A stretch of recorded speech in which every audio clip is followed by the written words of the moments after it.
Et c'est le coup de projecteur sur l'association, en tout cas les rebondisseurs des chefs d'entreprise qui après un ou plusieurs échecs ont finalement réussi à rebondir, et nous sommes ravis de les accueillir tous les mercredis en direct sur Sud Radio avec vous, Philippe David. Absolument. Ce soir, nous sommes en compagnie de Cyril Ferret qui est avec nous. Bonsoir, merci d'être en direct Cyril. avec nous. Bonsoir Cécile, bonsoir Philippe, merci. Alors vous êtes operating partner, alors, j'adore le dire en anglais. Your English is great. Les bons. Chez INS Advisor. Alors vous, deux gros échecs significatifs dans votre carrière, parce que ça c'est aujourd'hui, c'est ce que vous faites aujourd'hui. Racontez-nous votre histoire. Alors on peut dire que je suis serial entrepreneur, ça veut dire que j'ai déjà créé plusieurs sociétés. Oui. Alors la première est assez connue en France, c'est Attractive World, c'est de la rencontre amoureuse. Oui. Ouais. La seconde, ça a été Shaper que nous avons lancé aux États-Unis, donc ça a été au début un joli succès, et malheureusement ça s'est terminé par un petit divorce entre associés et des pivots à l'intérieur de cette société. Et je ne sais pas ce qu'elle devient aujourd'hui. Mais pardon, entre Attractive World qui fonctionnait plutôt pas mal, puisque vous l'avez dit là et ça a résonné chez tout le monde connaît. Qu'est-ce qui a fait que ça a été un échec? Est-ce que ça n'a pas fonctionné? Est-ce que c'est vous qui êtes parti? Comment ça s'est passé? Alors, Attractive World a très très bien fonctionné. Il a été revendu à des concurrents allemands. On s'est trouvé à trois à être cofondateur sur Attractive World. On s'est bien entendu, on avait une même vision. On a travaillé 10 ans ensemble et on a, une fois que la vente a été faite d'Attractive World, on a recommencé une autre société qui était Shaper. Et Shaper, c'est du networking professionnel, donc de la rencontre professionnelle. Et cette fois, on l'a lancé directement aux États-Unis. Et on a commencé par avoir un petit échec la première fois, puisqu'on n'a pas trouvé en fait le marché, Oui. le go-to-market. Et on a dû pivoter sur une petite fonctionnalité. On s'est posé beaucoup de questions à ce moment-là. Est-ce qu'on devait tout arrêter? Est-ce qu'on devait continuer? On a continué.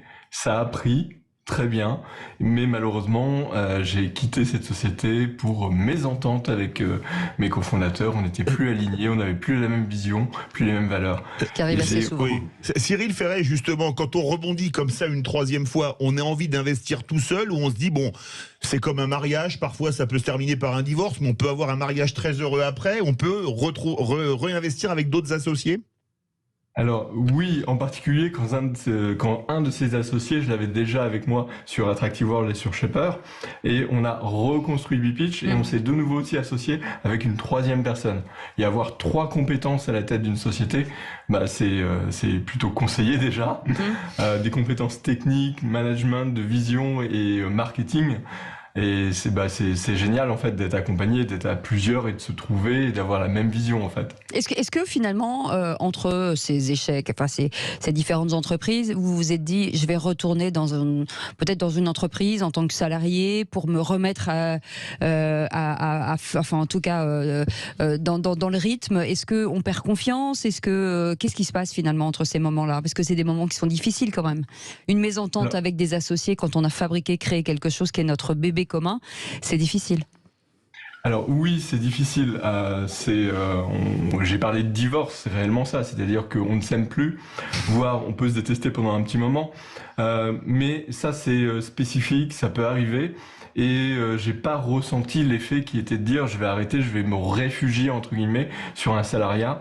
Non, j'avais et j'ai toujours encore aujourd'hui envie de créer de nouvelles entreprises et si possible qu'elle impacte un petit peu la vie des gens. Et aujourd'hui, si vous aviez un conseil à donner à quelqu'un qui a échoué ou pas et qui veut se lancer dans l'entrepreneuriat, comme vous l'avez dit vous-même, vous êtes un serial entrepreneur, qu'est-ce que vous lui diriez? Vas-y, fonce. Alors, il y a t'as déjà aucune chance, en premier, vas-y fonce, sur un malentendu, on peut y arriver. Pardon. Allez-y, pardon. J'accompagne des entrepreneurs et ce que je leur dis c'est qu'il n'y a jamais de mauvais moment, c'est-à-dire lancez-vous. Souvent ils me disent oui mais c'est pas le moment parce qu'il y a une crise, oui mais c'est pas le moment. Non, il n'y a jamais de mauvais moment ou de bon moment. On se lance, on voit, on peut échouer, on peut relancer, etc. C'est pas grave ça. Mais l'échec est toujours, quoi qu'il en soit, formateur, hein, ça on le sait. Merci beaucoup Cyril Ferret d'avoir été avec nous, Merci operating partner chez INS Advisor.